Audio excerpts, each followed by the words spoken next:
Here I present you a classic.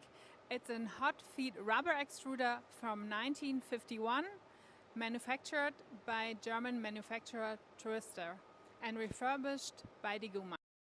At the heart of this extruder is an 80 mm diameter screw with a 4D length ratio. It features hollow boring for cooling with a rotary unit system.